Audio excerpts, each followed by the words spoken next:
Here we are again talking about coaching. And as always, I'm here today with Yannick and Sivash. Hey guys. Hey, Nikki, good to see you. Hey. You guys too. Okay, guys, so today's question is, what do I do with an overthinking client? And I, in particular, like that question because I think I'm quite an overthinker. So I'm excited to hear your thoughts, especially. Oh yeah, and a lot of coaches meet overthinking clients. It's not a clinical label as such, but I'm sure like every coach will know the kind of client that just comes in and they're super heady and very cognitive and ruminate or think in loops, and it's just no longer helpful the way that they think about it. And they really need to break that up in some way. But it can get tricky because they often talk a lot and they don't stop, and they give you all of this huge story about everything that they've already been thinking. And if you're not careful, then you're just colluding with the client by not intervening, right? Because I think with most clients, it's really helpful to just hold space to let it all out.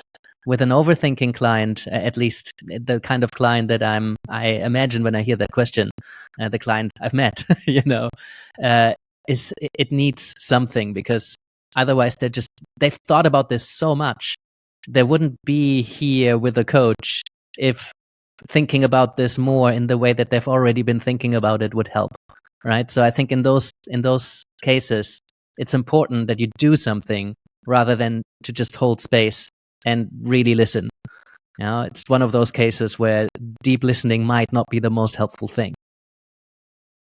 Yeah, cool. I mean, can you give an example of something that you think you could do in that situation? Yeah, loads. I think before we kind of get into the practical thing, I'm curious what your takes on this is and how you understand the question, right? Because an overthinking client doesn't necessarily mean the same thing for all people. So I'm just curious to kind of check the landscape. Yeah, I think for me it would be similar in terms of looking first what does it mean in this context for the client, right? So it's probably right. It's probably a pattern, and I want to see like how that's showing up in their life, and whether that's serving them.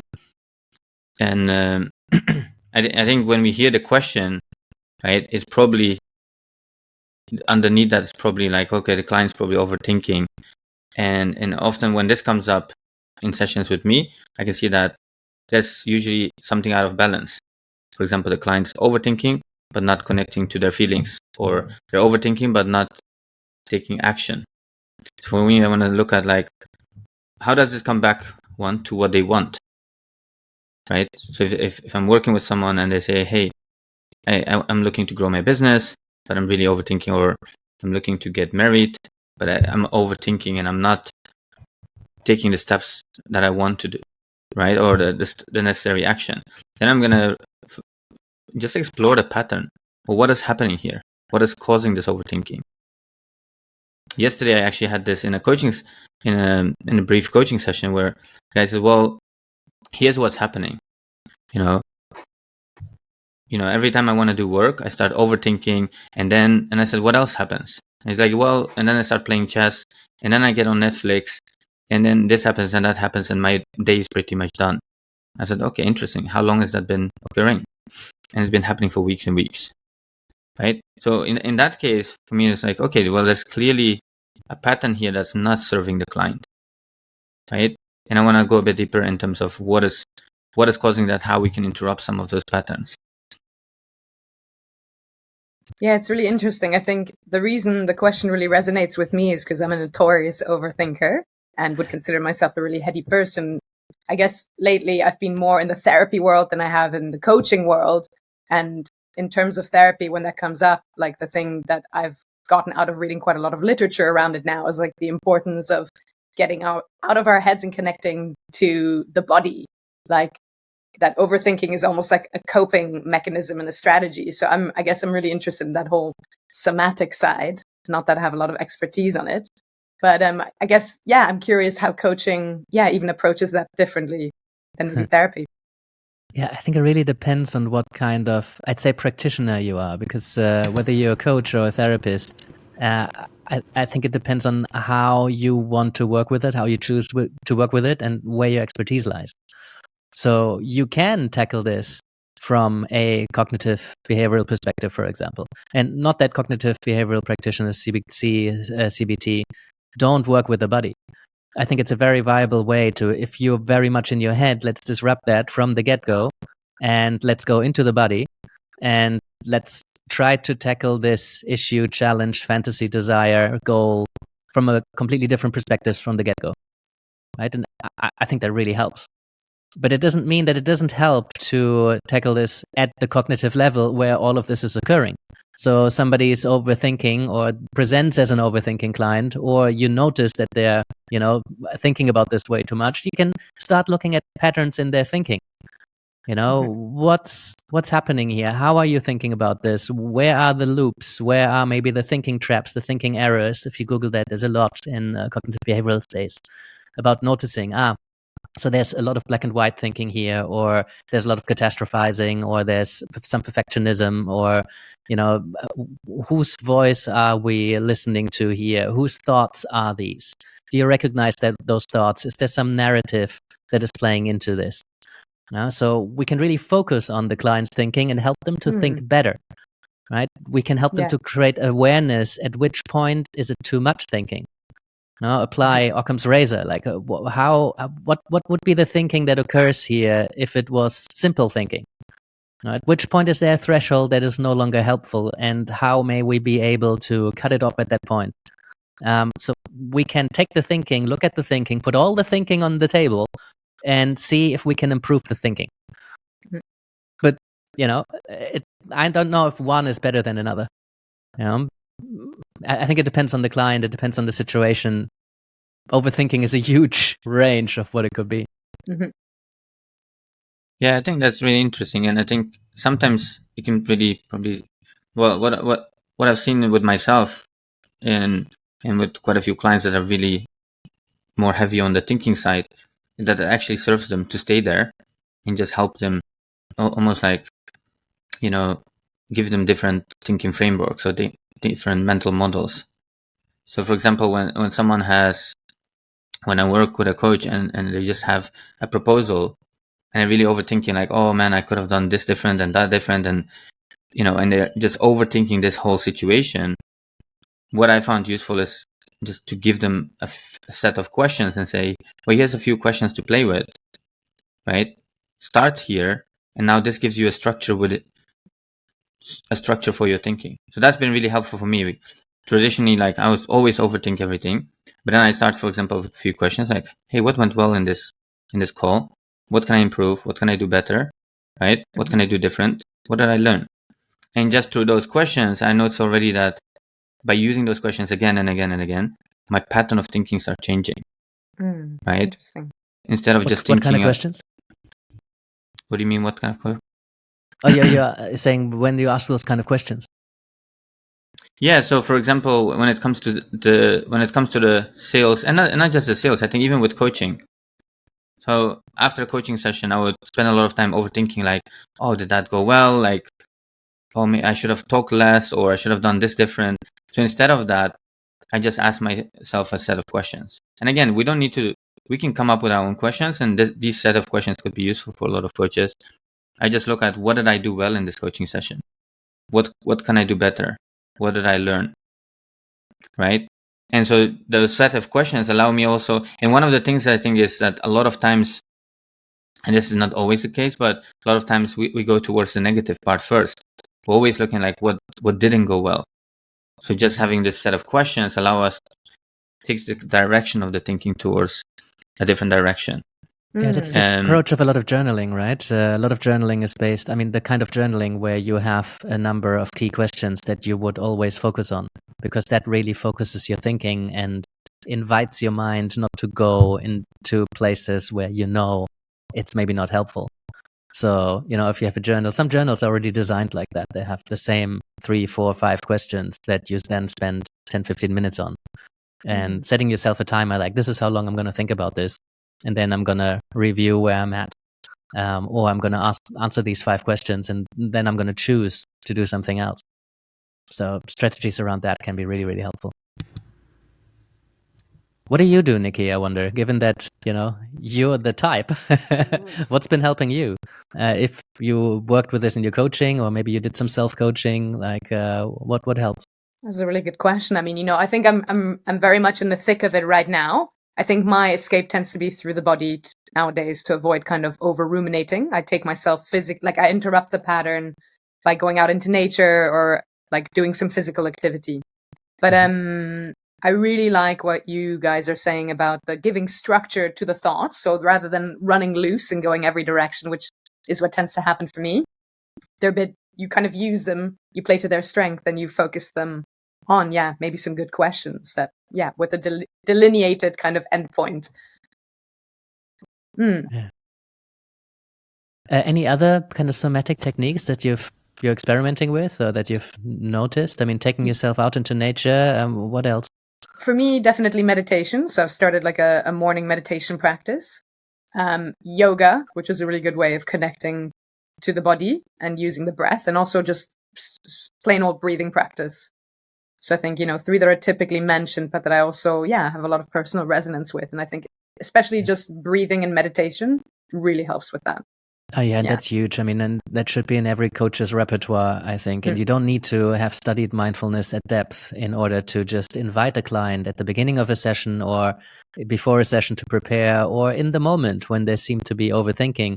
Just invite them to connect with the present moment through a very simple mindfulness technique. Like, just notice how the breath is going into your body.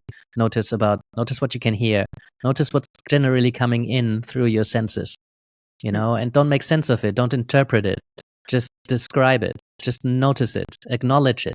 Those kind of centering, focusing, grounding exercises just connect you to the present moment and to your body. It just needs to take a moment, right? One deep breath, and somebody's more present and less likely to overthink.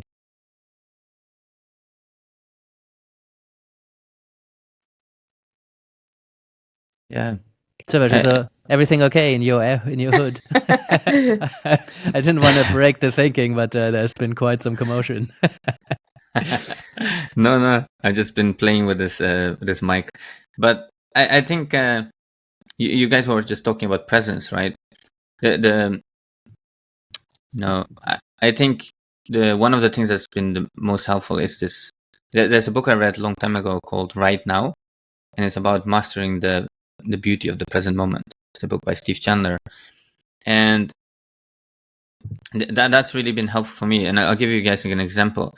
Right, in the book, there's an example of someone having to send a proposal. The potential client already said yes, and then the coach is overthinking it. And I've been in this position where literally someone has said yes for 5,000-10,000, and I'm like just delaying sending the invoice or the bank details. And in the book, it talks about just getting present in the moment and just doing it, right? And I think it's such a beautiful example, right? Because if you sometimes we just start overthinking about all the different reasons, like, oh, what's wrong with me? Why did I delay that? Why have I delayed it so much? Like, am I unworthy of money? Like, and we start going on this route that's sometimes just very unhelpful, right? Sounds like Nike. And just do it. Just do it. Just do it. And I think when we just get really present, right? And that's been one of the best strategies for me, is just if there's something really important, especially after a call, just take a few moments. Part of me wants to maybe go and eat, or part of me is thirsty, and I'm just gonna get present and say, okay, you know what? It's gonna take me a few minutes. Let me get it done. Or if it takes longer, I might grab my calendar and just put it in there. Like, okay, I need 30 minutes for this. I'm gonna do this on Monday, and it's just getting present in a moment. And it just kind of all that overthinking just falls away. I just want to share that. I think that's been really helpful. So, and I realized only this year, my wife has been telling me for years that I have ADHD. So for me, like, exercise also been really helpful. I just noticed my mind's a lot more relaxed and quiet, and not overthinking everything. That's probably a whole different thing. That's where the existential doors open, which is how I'm often approaching what my clients tell me and how they are, because at that point I would get really curious about my client's relationship with uncertainty.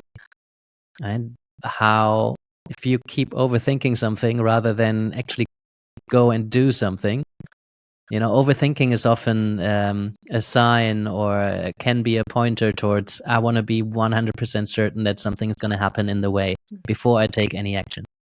And it takes courage to do things, to do anything, right? Because as soon as we do something, there's consequences.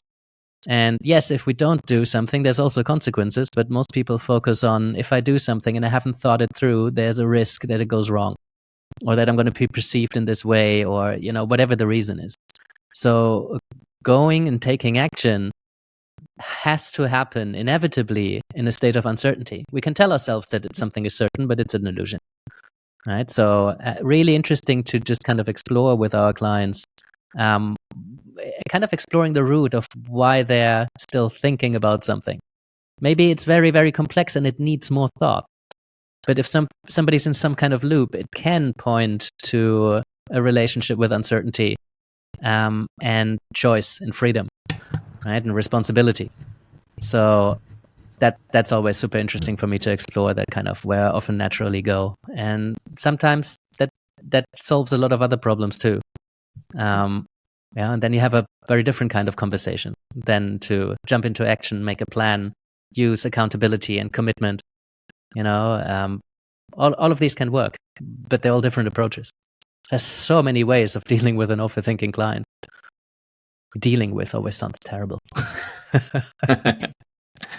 Working with. Supporting an overthinking client in doing the things that they want to do, where the thinking may be in the way.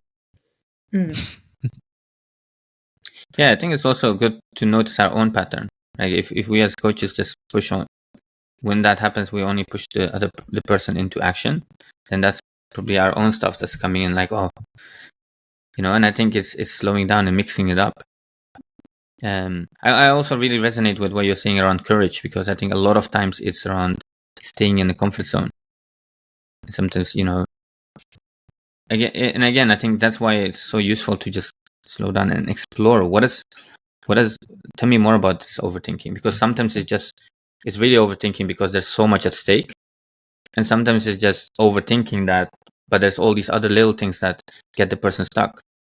Like the client that I was talking to yesterday, these things for me, they are like simple. Okay, well, so what can you do? Make a list of these things.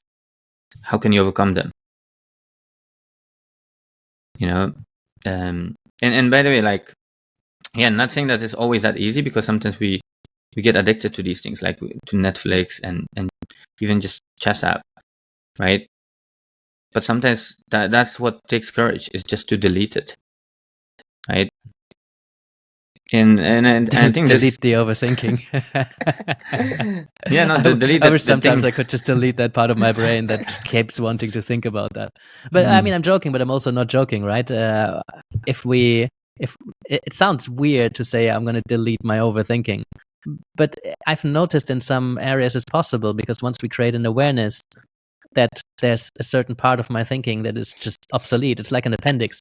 You can actually cut a lot of that thinking out without anything bad happening to you at all. And sometimes when we experience that we stop thinking and nothing happens, nothing bad happens, actually something good happens. At that moment, something can just click. And then you can stop doing it. Some clients just stop. Yeah. But yeah, it has complex roots. So it's really just not one thing. Yeah, I think it's her name is Mel Robbins. She wrote a book, and I don't know why I spent 8 hours listening to that book. This is 6-7 years ago, and we can summarize the book in 1 minute. And she teaches the thing called the 5-second rule, right? She says if you're overthinking something, just count to 5, or count down from 5, 5, 4, 3, 2, 1, and just say go. And this is how. And she shares examples of how people really are stuck in a relationship for years and they want to divorce, but they don't have the courage. And then they're like, okay, well, let me try this. 5, 4, 3, 2, 1, go. I'm divorcing you. And it's incredible. People have started business like that. People have, started new relationships. People have gone to divorce. And what she explains is that it just basically interrupts your thinking in that moment. And you just interrupt the pattern and take a step forward with courage. Right? Steve-O does this from Jackass. I saw a little clip the other day. He's like, I've done so many stupid things in my life, but what never failed is 3, 2, 1, go. I always stick to it. Wow. Somebody counts me out, and I'll just go. And at that point, all the thinking stops, and you just do it, for better or for worse, right? I like that. But if you commit to that, I think there's a commitment, right? And commitment does so much in coaching. So yeah, well, the 5-second rule, 3, 2, 1, go. I think there's many versions of this that can really disrupt overthinking just by sheer commitment to a rule. Very simple. But also you might get hurt. That's always a risk. No, I like that. Nikki, do you want to bring this to a close? What are you taking from this as an overthinker? I'll overthink that, but definitely. No, 3, 2, 1, go, Nikki. Some really interesting perspectives and definitely further food for thought. But yeah, maybe a broader understanding of overthinking and I think interrupting is the word that I take away. So just keep going with that, whether that's through the body or through, other ways to be continued. Yeah. I always want to add one last thing, right? I was going to say I want to add one last thing. It wouldn't be an episode with another one. And just one thing that you don't want to see it as a bad thing, right? For me, I see it as a strength. And when I'm overusing it, it can become a weakness. But I've seen again and again that this is one of my strengths, right? But again, it's just using it in the right, to a certain extent, and giving myself some playful boundaries around it. So whoever's listening to this, don't just try to get rid of it completely. I think it is a strength, but if you overuse any strength, it becomes a weakness. I think that was a very important add-on. Well said. Couldn't agree more. Cool. Well, if anybody out there has got some coaching methodologies or tools or input, I mean, we only scratched the surface of overthinking. If you understood the question in a completely different way, or you've got some tools and resources or books to recommend, we're always all ears open. So start a conversation. Thank you.